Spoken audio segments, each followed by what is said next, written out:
And we're back like we never left, but unfortunately, we have been out the game for quite a while. hmm Jay, do you want to wait first? Let's start with intros. Because luckily, new people start listening to the podcast every time we post an episode, and we're so grateful for it. So I will start. I'm Nafisa, And I'm Jay. and and we're twins who love tennis. I like to call it twinnis. Sorry. Okay. We have this podcast, A Good Rally, in which we base every episode around a major Grand Slam. And we try to bring different topics around tennis from our perspective, which is not unique, but underrepresented. So the perspective of two Black queer femmes who enjoy the game and have a lot to say about it, but don't take it too seriously. Is that it? Did I hit everything? I think that's it. Yeah. Nice. So the last time we put on the headphones and we got the mics out, we were talking about Roland Garros, which seems like it was 2 years ago. 2 years Ages ago. ago. And honestly, to be transparent with the audience right now, we tried to talk about Wimbledon, but there was really nothing to say. No, not really. I appreciate Wimbledon because it's the classic one. But yeah, I was underwhelmed. Yeah, I think that we as a collective were just like, on to the hard court season. Please and thank you. Yeah. Happy that Iga won, staged a bit of a resurgence. Sad that Amanda Anisimova was double bageled in a final. Sad that Carlos lost. But Yannick did what he thought he couldn't do, and that was beat Carlos on grass. So I guess shout out to him. Yeah. So yeah, that's basically all we had to say about that one. Okay, on to this one. She's a phenomenon, an icon, a legend. Ladies and gentlemen, Serena Williams. You can't be serious, man. You cannot be serious. You gonna write a good article or just halfway decent? We got Martin Forte. Absolutely magnificent from Carlos Alcaraz. Let's get down to the nitty gritty. It's U.S. Open season. Our home slam, Jay, right in our mother effing backyard. Shout out to Queens, my favorite borough. Sorry, Brooklyn. It once was Brooklyn, but now it's not. That's crazy. This is the divide in our twinship because Brooklyn is mine. Well, you live there. That's true. We rep where we live. But yeah, I love this slam. We were at Flushing Meadows last week for Fan Week. The smell of French fries and waffle fries, engulfing the stadiums. We saw some people practicing. We sat out in the sun and got ready for the thrill. That is the US Open, which started a couple days ago. By the time you listen to this, it'll be Tuesday, so we'll be a few days in. But damn, is it just getting started? I'm excited about the US Open. I mean, not only because of the proximity, but because I think the draw this year is fascinating. You know what's so funny about me with the draw? I know I put it as a talking point on this episode that we would talk about like who has the toughest draw, whose draw looks the most promising. You haven't looked at the draw, have you? I never look at the draw, and that's on purpose because I like the element of surprise. It's like Christmas for 2 weeks where I wake up and I see who's playing whom, and I'm like, ooh, that's going to be good, or, ooh, I know who's going to win that. So I actually do not look. I just hear things from other people. And then I try to remain in the dark so there are no spoilers until the day of. I arise at 10 a.m. every day. I look at the schedule and I'm like, gotta watch that, gotta watch that, gotta watch that. But with that being said, Jay, you looked at the draw. Yeah, I look at the draw early, as soon as it comes out, actually, because I am a betting man, not a gambling man, but a betting man. And I look at that draw and I'm like, okay, Nostradamus, my hat is on. Who am I predicting to win the whole thing? I love a get on the ground, sort of all chips on the table gamble. Do I have one this year? I don't. I don't know who's taking the US Open this year yet, because we're still in the first round. After the first round, I think I'll have a better understanding and I'll probably place my bet then. But going off of the draw, I know who's not taking it. Okay, so let's start there. Who would you say has the toughest draw? Not the toughest, but because there's not one person. I think a few people have really tough draws, like Murderer's Row. So who's on that list for you? I think Novak's draw is pretty difficult. I don't know how well he'll do given the fact that he hasn't played since the last Grand Slam, which is rare. It's rare to like not play anything between Grand Slams and then do really well at a Grand Slam. He did just beat Lerner yesterday, so kudos to that. But I just don't, I think that he's gonna have to muster a lot of energy. And I don't know if that 38-year-old body has that in the tank. Mm-hmm. Carlos also has a difficult draw, but you were going to say something. Do you think that Novak has a difficult draw just because he's been away from tennis for a longer period of time and he's older, or are there specific people within his draw that are just really good players?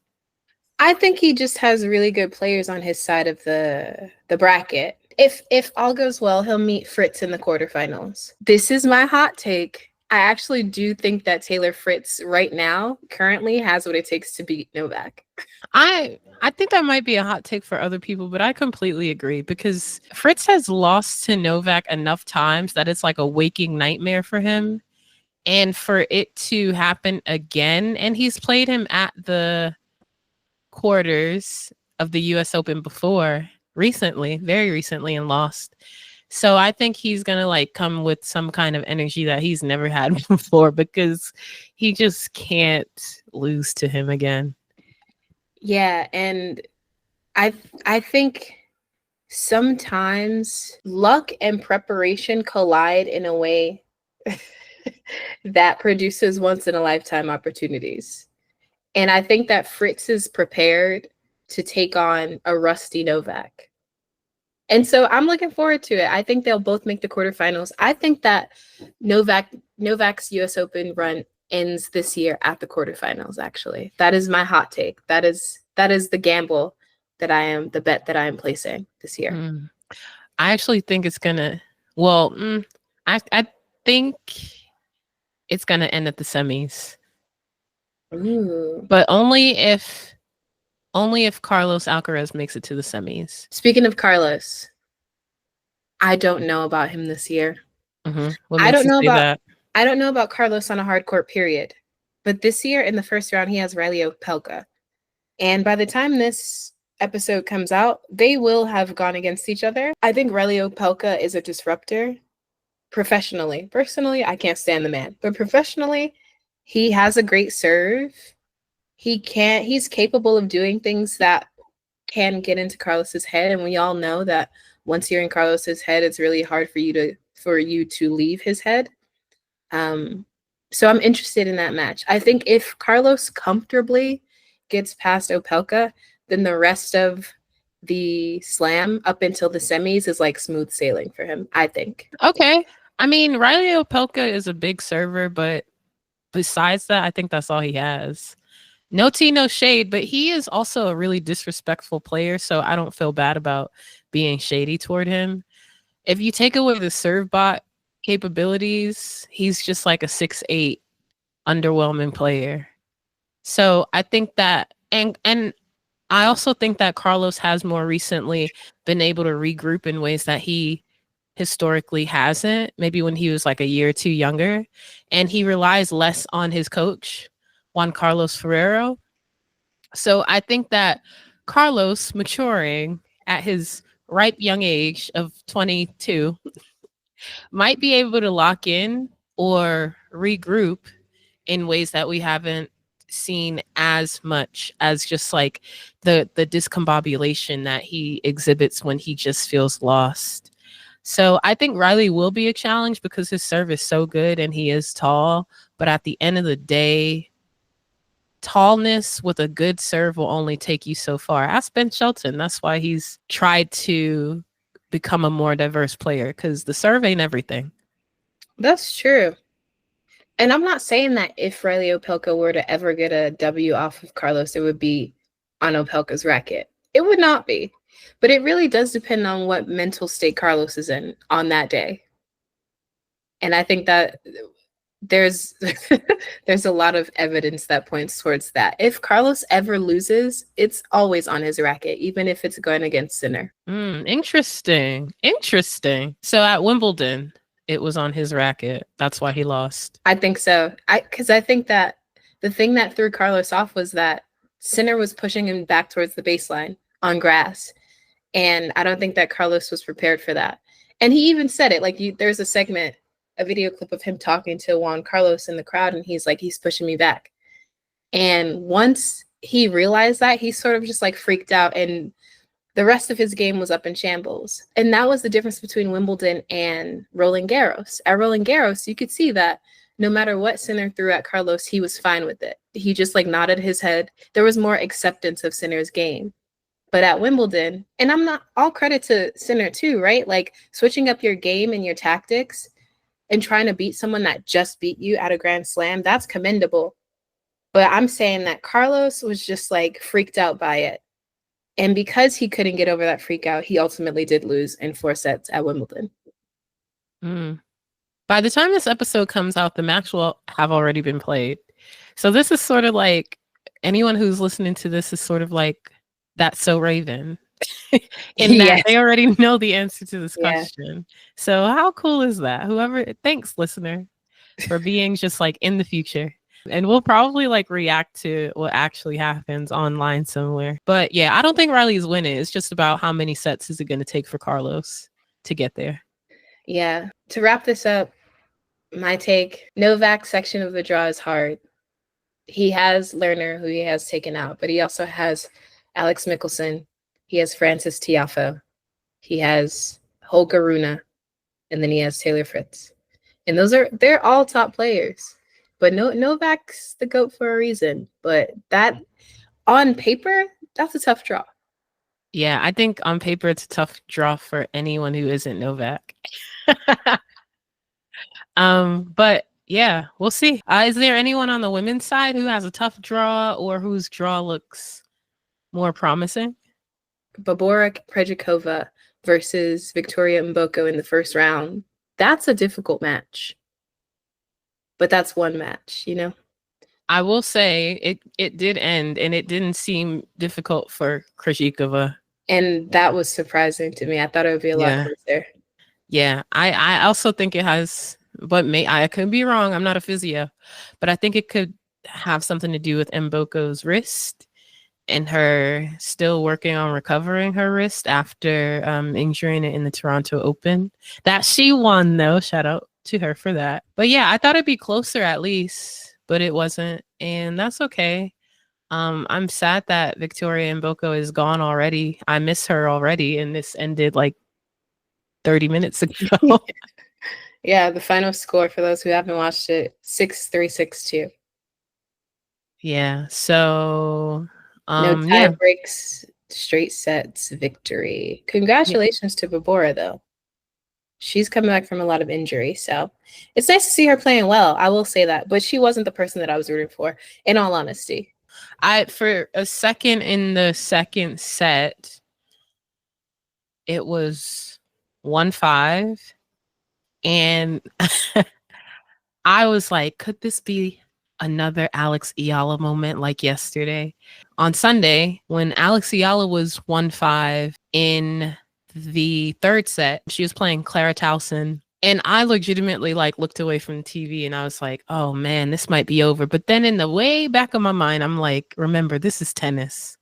Tennis isn't over until it's over. And Alex Ayala went from 1-5 to winning the match. And so I was like, maybe Victoria can do it too. But it didn't happen. But at least we got that one, because Alex Ayala's opening match was very, very good and also very, very historic in that no Filipino person, man or woman, has ever won a main draw match at the US Open or any Grand Slam. And so she's the first to do it.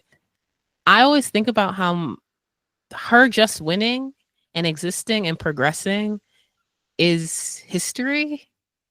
And I wonder if she carries that weight on her shoulder. And I wonder if it affects her in any way. But I'm always happy to see her make history because she's sick and she's going to be around for a long time. Yeah, I think so. I didn't know that she had taken the juniors title at the US Open a couple years ago. Yeah.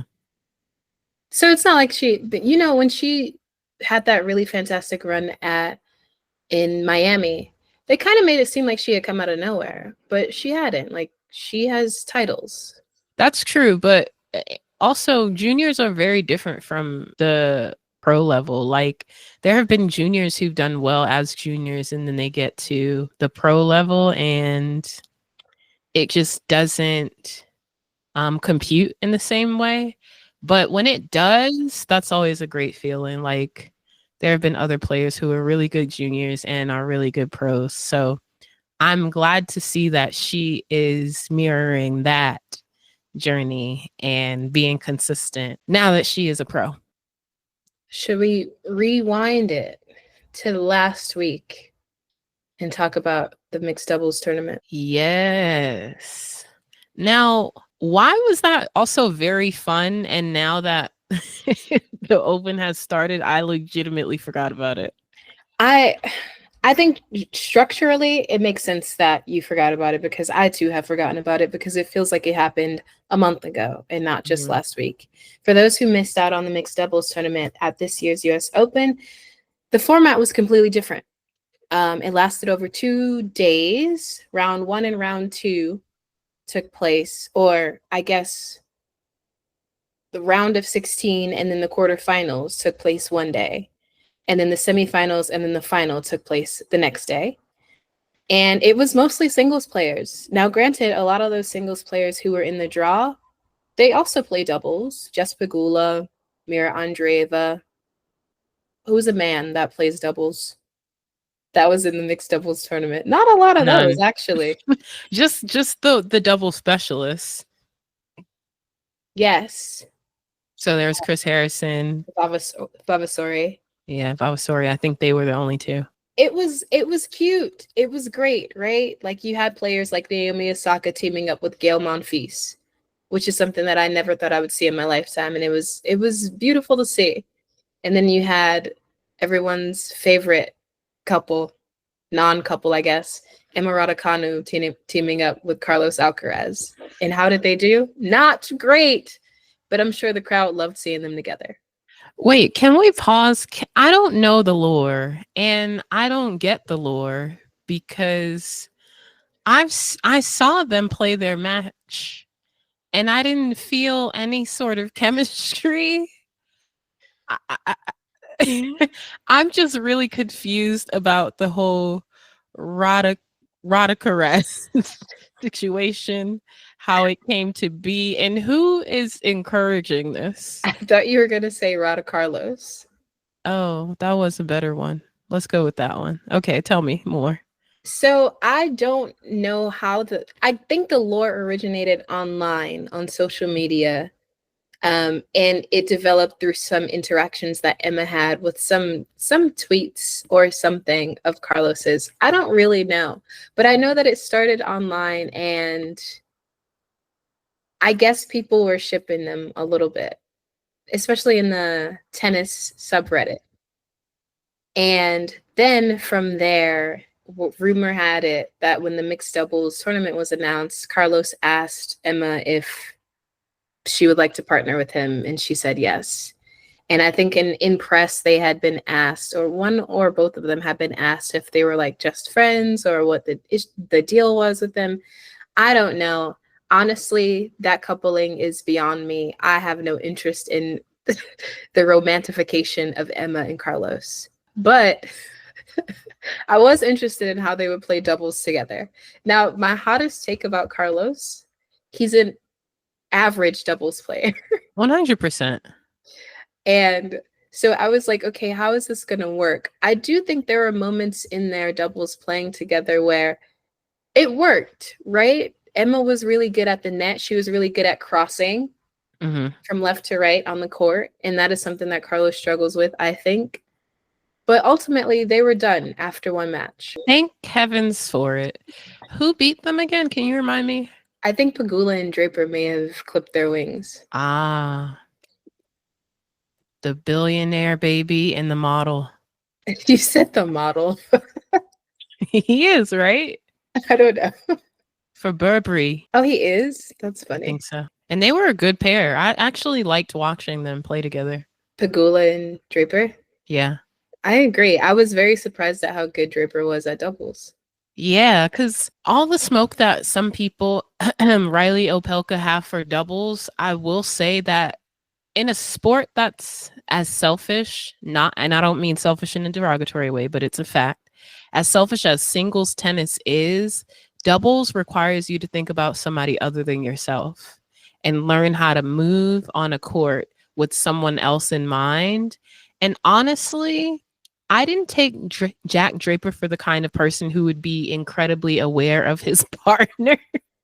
But he really impressed me. I was really happy to see him doing so well and also sharing this stage, so to speak, with Jess Pagula in a great way that got them pretty far in the tournament. Yeah. Yeah, I agree. Like, Draper wasn't a player that I was rooting for in the mixed doubles event at all. And Pagula, she's not one of my favorites. So I was just kind of like, I didn't feel anything for their pairing, but I was impressed by how deep they were able to take their run. A pairing that I wasn't too surprised by in terms of like being able to work well together, Iga and Casper Ruud. Yeah, that was cool. First of all, they seem like nice people, and they're also very talented players. And I was talking to a friend before mixed doubles started, and she was like, well, who do you think's going to be like a pairing that notoriously does not play doubles but would make it far? And I said, oh, maybe Iga and Casper. Maybe. But they exceeded my expectations by making it all the way to the final, where they had to go against Vavasori and Arani, a well-established mixed doubles couple. And it wasn't a bad match. Like, they fought. No, it was a really good, really entertaining match. And I think Iga is also someone in the same vein as Jack Draper, where Iga's so good by herself. And she's also like scarily serious when she gets on the court. And she be doing her phantom tennis swings. When she's at the baseline, but the way she translated it into partnering with Casper, that was nice. And it was also nice to see her like laugh on the court. Yeah. Yeah. I think a couple of players needed to be in the mixed doubles tournament. Like, it was nice to see Naomi Osaka laughing and smiling. I was just about to say Naomi because Lord, our fellow Libra sister be taking her shit too serious. Yeah. So happy that she got Gail Monfils as a partner as opposed to Nick Kyrgios, who was her original partner. But to be honest, I wouldn't have wanted to see that.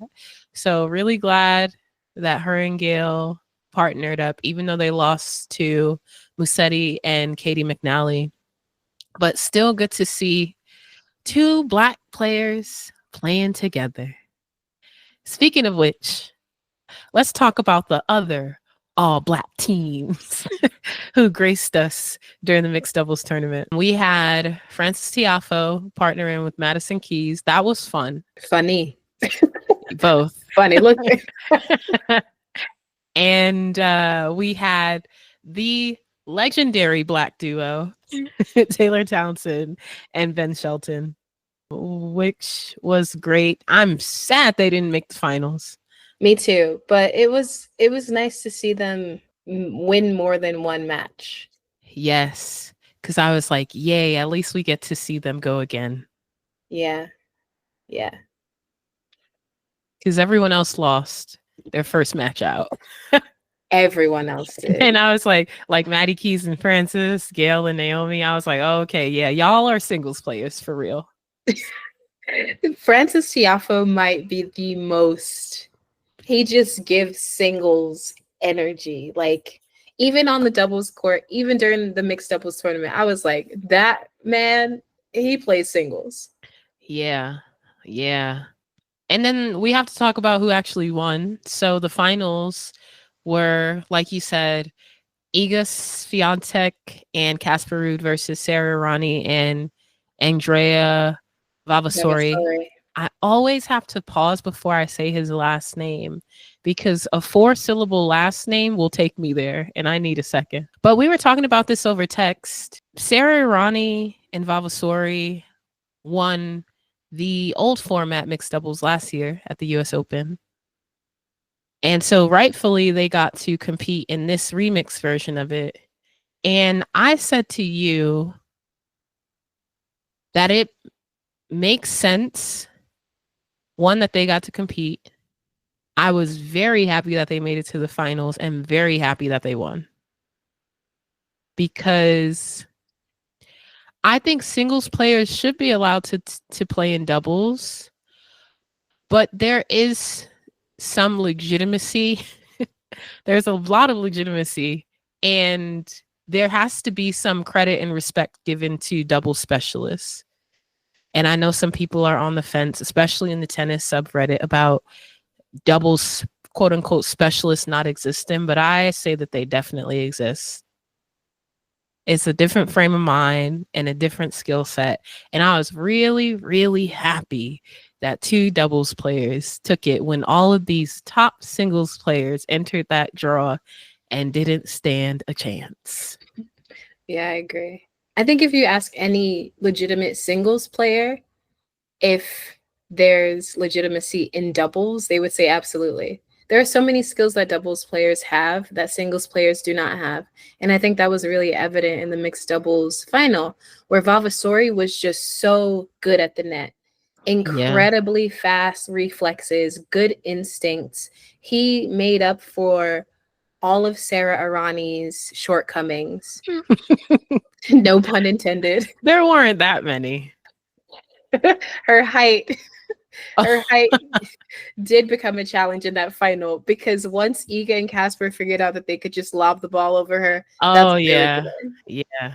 And so yeah, there's just an intuition when you're playing doubles that I think is just a little bit different than when you're playing singles. And I do feel like that needs to be recognized. And I think most credible singles players do recognize that.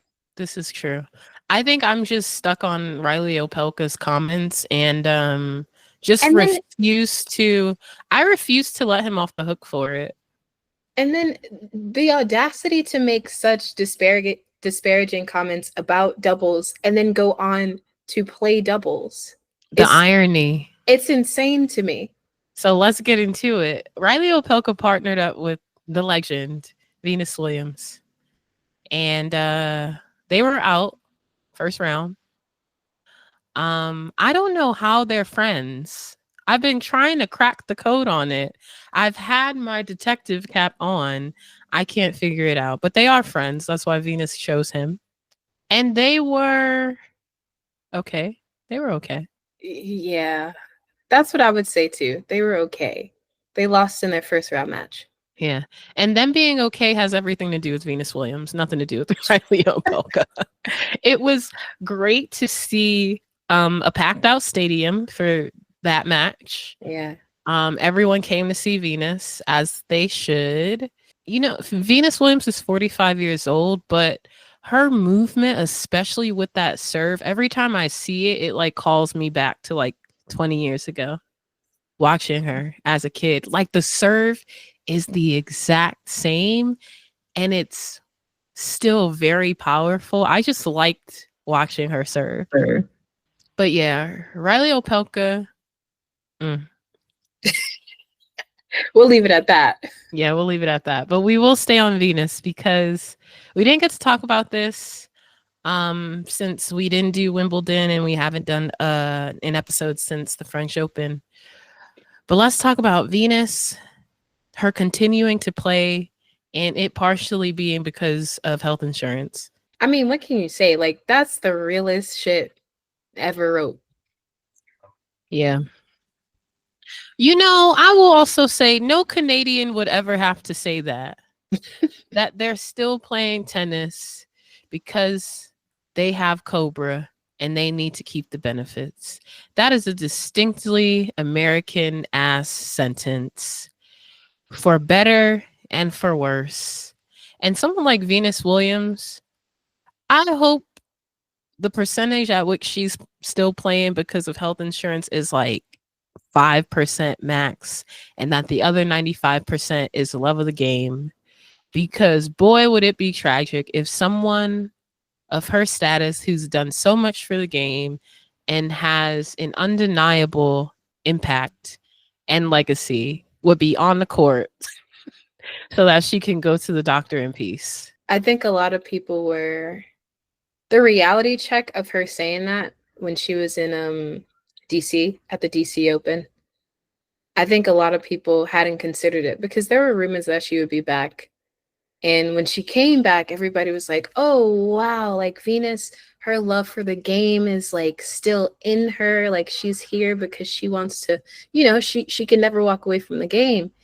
And when she did that post-match interview, I think it was very much so like, yeah, I still love the game, but I also live in America and I need that health insurance. And a lot of people were like, oh. It made the game and it made being a professional athlete like less of a fantastical thing and more based in reality. And the irony of it all is that, damn, this is so cyclical.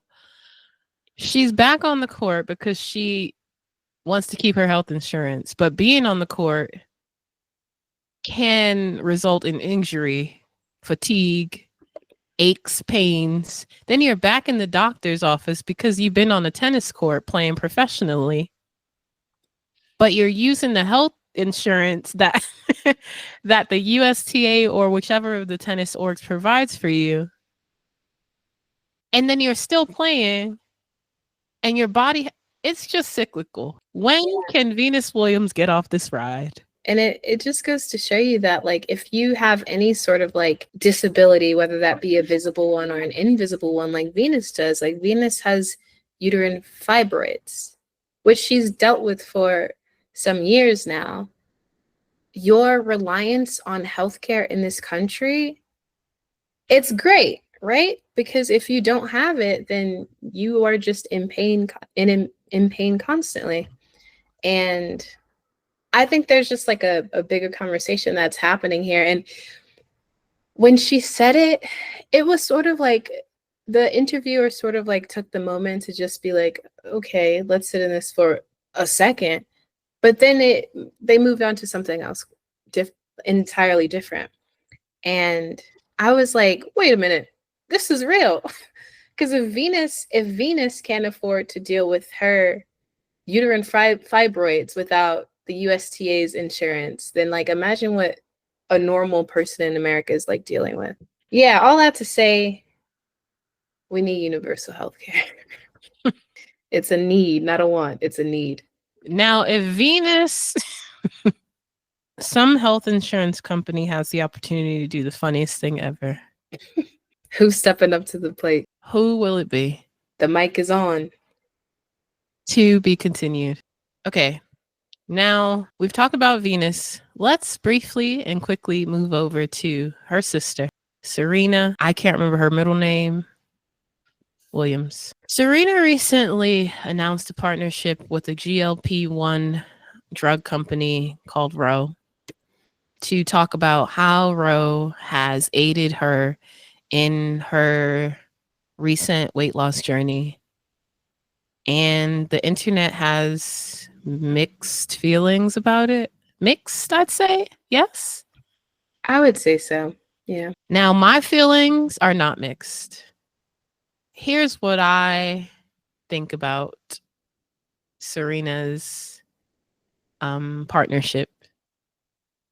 One, before she announced it, I don't like to comment on people's bodies, but I did notice a really drastic physical change in Serena's appearance from the Miami Open, which happens in March, to a post that she made in either late June or early July in the gym where she looked thin. And thinness can be related to so many things. It can be the result of mental situations.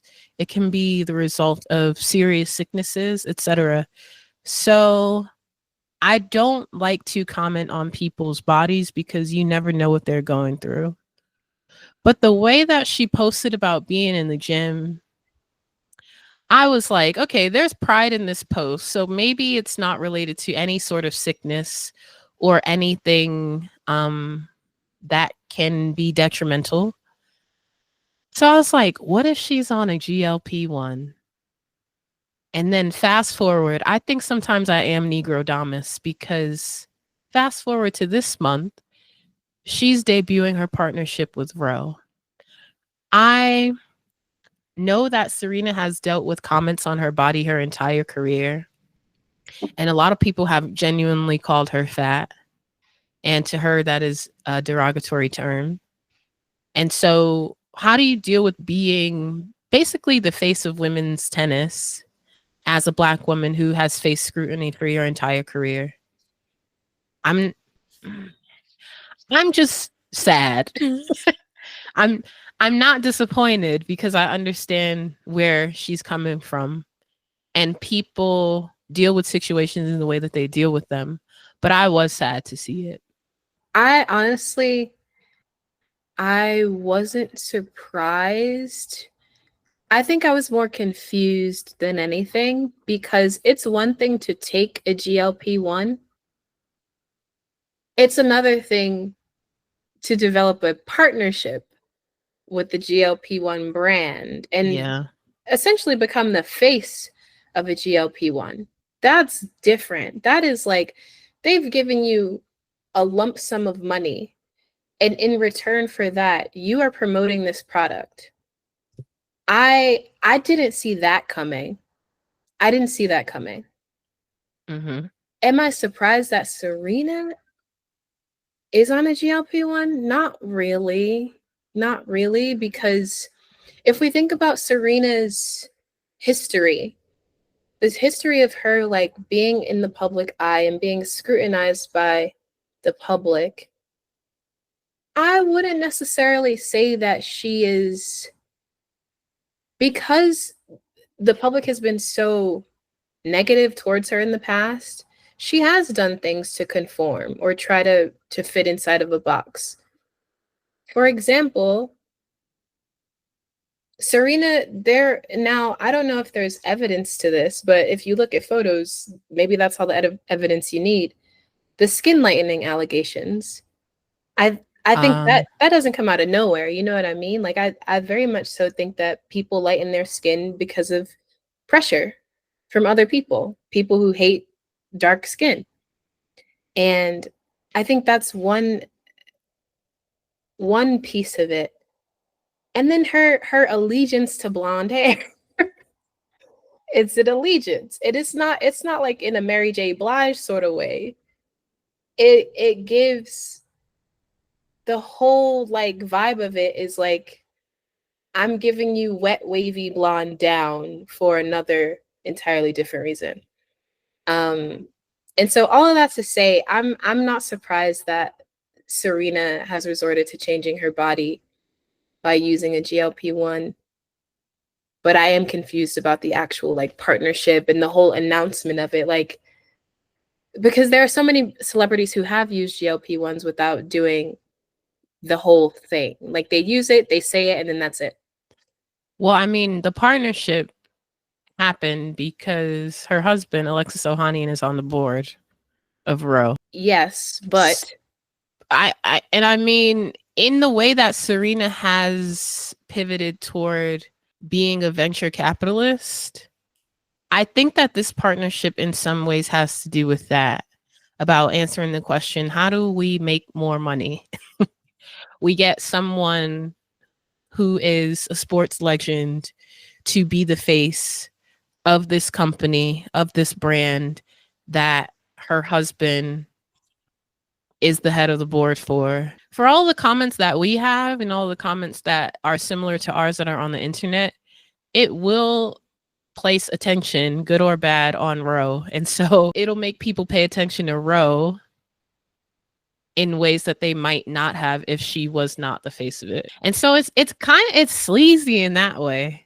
It's slimy, it's sleazy, and it perpetuates these really weird symptoms of capitalism and white supremacy. But that's all I'm gonna say about that, because let's not take it there.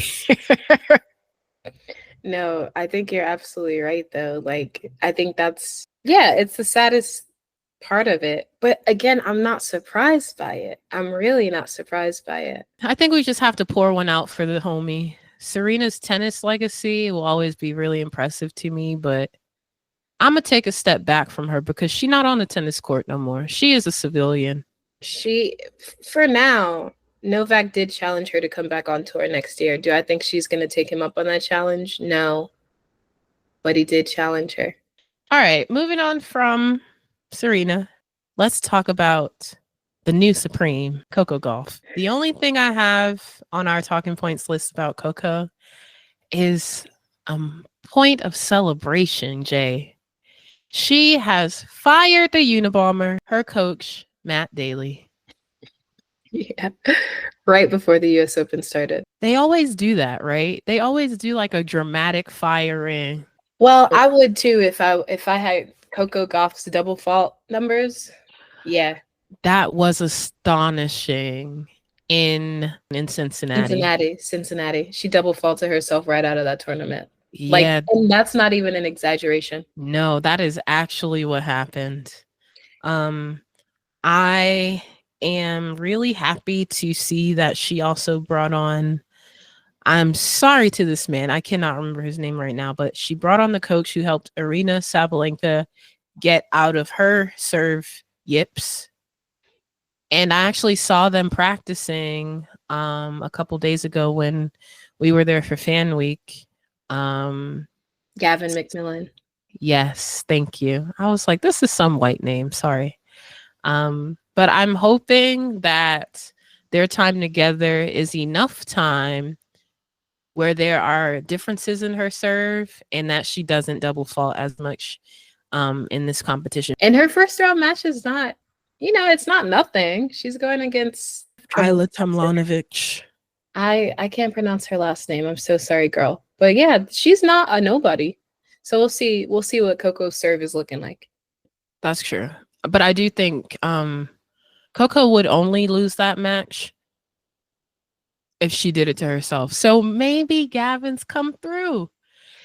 If he has, she'll get the W fairly easily. Yeah, I think so. Honestly, if Coco's serve is looking better, I think she has a really great shot at making the final this year. And I would love to see her win another US Open. I think it's going to happen 100% without a doubt in her career, but I would love to see it sooner than later. And then like she'll be the queen of this Grand Slam, the new one. Speaking of queens of this Grand Slam, Naomi Osaka. Coco actually has the chance to play her in either, I think it's the round of 16. Don't get me to lying, but they do have the chance of playing. And I obviously hope that happens because it means both of them are still in the tournament and advancing. But wow, would that be stressful? But it would also be so nice to see Naomi Osaka win the US. I think I would be relieved if Naomi won because I'm like, oh my, thank you, God. Now maybe she won't sulk as much. Sorry to my sister, but she just be looking sad sometimes. Yeah. And I wish I knew her personally so I could give her a hug. I always wonder if it's like, I don't know. I don't have any children. I know postpartum depression is like a real thing after you have a child. And I'm wondering if it's just like a long bout of postpartum. I don't know how long postpartum lasts. I'm just thinking out loud here. But it just seems like Naomi's always been sort of like quiet, church mouse sort of like personality. But right now it's bigger than that. It seems like a sadness. And I do hope that she figures it out and she comes out of it. I do think that her giving Patrick the boot will probably help her because right after she gave him the boot, she had that incredible run in Toronto. I think her working with Patrick was a nice idea, but He's a little too high profile for someone like her, someone who doesn't like disappointing people. It's a lot more pressure to have someone in your box that you know is famous on their own. And I think for someone as cerebral as her, that might have been something just playing in her mind. So, like, not only you don't want to disappoint your coach, but you don't want to disappoint this famous person. Yeah. That seems like a really tough position to be in. Updating her coach to be someone who is an amazing coach, but isn't a tennis world celebrity. I think that was so smart of her. Good for her. Okay, moving on. We've talked about our half Asian sister Naomi. Let's keep it on the subject of our Asian siblings and talk about something that I found out last night. I'm not on the tennis subreddit. I think that is the source where people get the most up-to-date and fastest tennis news. Shout out to that subreddit. Yeah. But I'm not on there very much. So I didn't know that Michael Chang is Learner Tien's new coach. Yeah. They called him his advisor yesterday during the Novak match, in which Lerner unfortunately did lose, but Michael Chang was in the crowd and he was observing. And so I think he'll have a lot of pointers and tips for Lerner as we move through the rest of this season of tennis. Yeah. And for those who may have forgotten, because tennis history is vast, Michael Chang is the youngest Grand Slam winner ever. He won the French Open in 1992. If I recall, is the last American man to win the French. That is correct. See, I am a tennis historian. Look at me go. Well, sorry, tennis historian sister, but the you said 92. He won it in 89, actually. He was 17 years and 109 days old. I always get the year wrong, but at least I got the fact right. And the slam right, yeah. Hello now. But yeah, that was so sick to see Michael Chang in the crowd, in the players box, coaching a young Asian player. I love when I see like tennis moments where it's someone passing the torch. Because, tennis can sometimes be a little, for lack of a better word, catty. So it's nice when you have a tennis legend in their own right coaching the next generation. I know that Lerner lost, but I like this pairing a lot. And I think that if he had played against almost anybody else, he probably would have made it. He probably would have won. But I'm excited to see what they do together in the future. Yeah, and I think he had fun losing, because who wouldn't want to lose? Honestly, losing in Novak is an honor. Yeah, that's true. Yeah. I hate to say it, but it really is. And so I think he learned a lot. I think also playing Novak is a learning. It's a learning. You learn so much. Wow. Calling playing Novak a gift is very true. Don't let Novak hear that. He'd be like, I know, playing me is a gift. My presence is a present. Speaking of losers, though, let's move on to the nastiest skank bitch. So nasty and so rude. The nastiest skank bitch I've ever met. Do not trust her. Daniil Medvedev. I was so disgusted last night. Not surprised, but disgusted by the way Medvedev's match, his first round match against Bonzi went. I didn't see this match, but I did see clips from it. I did. I saw the antics. Oh, I saw it live and I couldn't believe it. And it's funny, I was the least disgusted by Medvedev. I was more disgusted by the New York crowd. I have beef with the night crowd, and I was disgusted with the chair umpire, Greg Allensworth. So here's play-by-play real quick. This was mad funny. I was like, oh my God, I love tennis. So the match is almost done. We're in the third set. It was 5-4 Bonzi. Bonzi took sets 1 and 2. Okay. Bonzi must have been serving. Can't remember because it was all a traumatic blur at this point, but I'm pretty sure he was serving. And then, bless his heart, This cameraman from press, I think we don't know, but I think he got the score confused and thought the match was over because Bonzi's at the baseline getting ready to serve his second serve, and the cameraman walks on the court, girl. And then all I hear, I'm making dinner, so my back is turned for most of it. I hear Greg Allensworth go, not right now. Not right now. The players are playing or whatever the hell he says. And Greg Allensworth is the umpire, for those who don't know Greg, but he is notorious. So if you listen to this podcast, you might know Greg. Or if you don't, Google his ass because you need to know him.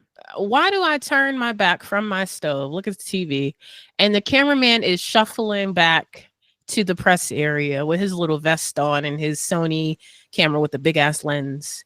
And Greg Allensworth goes, there was an interruption. This is going to be the first serve for Bonzi. That was all Daniil needed to hear. His ass goes, boo, boo. And then he gets he's like, no, this needs to be second serve. Mind you, Daniil knows he's going to lose this match. It must have been 40-30 with Bonzi serving because Daniil does what only Daniil can do, which is he goes up to Greg. He's like, Riley Opelka was right. This guy gets paid by the match, not by the hour. He wants to go home. This guy said that. Yes. He said Riley Opelka was right. Yeah. No. Sorry. He didn't say, I don't want to misquote. This is what he said verbatim. He said, what did Riley Opelka say? What did Riley Opelka say? Which was Riley Opelka at an open that happened earlier this year in Dallas, the Dallas Open. Riley Opelka said that Greg Allensworth was one of the worst umpires in the game. And so Daniil capitalizes on that. And he's like, this guy wants to go home. This guy being Greg. And he's like, it should be second serve, not first serve.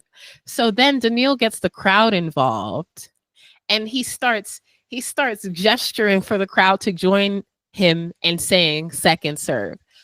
And I have never been more embarrassed to be from New York, even though I know a lot of people in that crowd aren't from here. You could tell. No. And a lot of people in that crowd are not real tennis fans. They just like the US Open. Right. I was really embarrassed. They booed for over 6 minutes. Bonzi couldn't serve in that time that they booed. And Greg Allensworth, with his tail between his fucking legs. He gave him the first serve. Did he give him the first serve? I think Bonzi rightfully deserved that first serve. Mm-hmm. But he didn't say anything to the crowd except, please, the players are ready. Yeah. That's it. No time violation for Daniil. Oh, that's weird. No, I feel like that's the minimum that Medi should have gotten.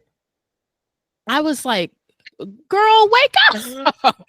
He was no warning of any sorts for Daniil. If he warned Medi, he didn't do it on the mic because I didn't hear it. But it was embarrassing. He might get a fine afterwards. But just the way that Greg Allensworth let that crowd boo that Frenchman for that long. And Bonzi's like, don't say anything about the serve clock. I didn't start this. I'm just waiting for it to quiet down so I can play. 6 minutes of booing. And then Bonzi would rear up. In that 6 minutes, he'd rear up to try and serve again, and they'd start booing again. Until Daniil at one point gestures to the crowd and he's like, calm down, calm. And then Bonzi serves. Daniil ends up winning the third set, girl. And then in the fourth set, Bonzi has he takes a medical timeout.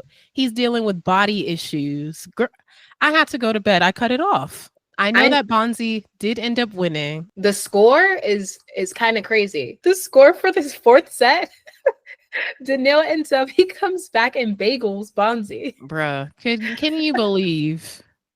That is so funny. But that is classic Daniil. He is chaotic. Classic. And when he was winning, it was like, okay, this player is chaotic, but he's a winner. Now he's chaotic and he's a loser. Because Yes. Bonzi came back in the 5th set and clipped his wing 6-4. Now you just look stupid. And now Daniil, father of 2. What? Husband and father of 2, US Open champion Daniil Medvedev. Look how far the mighty fall. What? He gagged me so bad I was speechless. And did you see the fellatio gesture? No. Daniil Medvedev was on one last night. I do not think he cares anymore. I don't think he cares anymore. That was vintage Medvedev. I haven't seen that in a while. You know, you ask for tennis to be entertaining. And then sometimes it goes in this direction and you're like, should I have asked for this? I mean, I guess it's better than a dry match, but at what cost, bro? At what cost? Daniil lost. Bonzi gets his 2nd win over Daniil. After Daniil was like, this guy plays great once every year. Bonzi's like twice every year now. The photographer got banned from the US Open. Greg Allensworth, he's the last man standing. Nothing happens to Greg Allensworth. He's honestly, if that is true, if nothing happens to Greg Allensworth, I will actually be upset. They need to sit him out for the rest of this Grand Slam, unless he's willing to say more. Happy Bonzi got the W. Wow, Daniil, girl. Honestly, I think in terms of entertainment value, the US Open is going to take the cake for me. Every time. Already. It's this year is so funny already. Every time. This is another reason why I think it's my favorite tournament, because it's the end of the year. It's the last Grand Slam. It's in America. It's in America. So you throw caution to the wind. You get to be rude. And it's in New York, the American capital of rudeness and directness. Who are you rooting for? I'm actually gonna say this with my chest and not be a Libra and pick multiple people. I'm going to be very decisive about this. On the women's side, I'm rooting for Naomi Osaka. On the men's side, I'm rooting for Ben Shelton. Now, just because I'm rooting for them, does that mean that I 100% think that they could even make it to the final? No. But the stories, if they did, and them just being 2 tennis players that I genuinely like, is enough for me to root for them. I like those two. I'm rooting for Benny up into the quarterfinals, but I don't think that Benny has what it takes to beat Carlos just yet. And that's who he would potentially face in the quarterfinals. Now, could Carlos be upset before the quarterfinals? Absolutely. He could be taken down before the 3rd round, because we have seen that from Carlos. But I think that his chances are they're good. So I'm gonna say Carlos on the men's side, and I'm gonna go Coco, because those are my two. Do I, again, just like you, do I think that do I 100% think that they're both going to win? No. But I'm going to keep that hope alive. I'm going to keep that flame burning until somebody extinguishes it for me. My runners up, Jack Draper and Iga Swiatek. She can't just state 2 people. I am a Libra. She got to have the backups. But also, those are good backups. Cool. And we're off. This is it. I feel just so excited. Like the excitement is seeping out of me. I am so happy that we get to focus on Queens. I'm so happy to be in this again. Oh, I have to finish up with my black tennis fact. Go. My Black tennis fact is in reference to Taylor Townsend. During her and Ben Shelton's last match, during the mixed doubles competition, you may have noticed, or might not have noticed, that she was wearing a cropped, long sleeve, white top with green adornment around it. Now, for some, it looked like leaves, but I know better, and I am a Taylor Townsend fan, and I know that they weren't leaves. They were dinosaur tracks. Why? Because dinosaurs are her son Aiden's favorite animal. You know how kids pick one animal that they hyperfixate on when they're in the age range of like 4 to 9? Well, Aiden's is dinosaurs. And I thought that was a really cute way to honor her son while being on court. And the follow-up for this Black tennis fact is that because Taylor Townsend never had a clothing sponsor, she went on ahead and created her own tennis clothing line, which is now available for purchase. So I applaud her and congratulate her for pivoting when these big companies wouldn't dress her, and creating something that's a bit more personal and that honors her life off the court too. So shout out Tay-Tay. Nice. Shout out Taylor. And shout out you for sharing that Black tennis fact. That's fire. I love her son. I think he's adorable. Right. Good luck to Tay-Tay Townsend. I hope she goes far.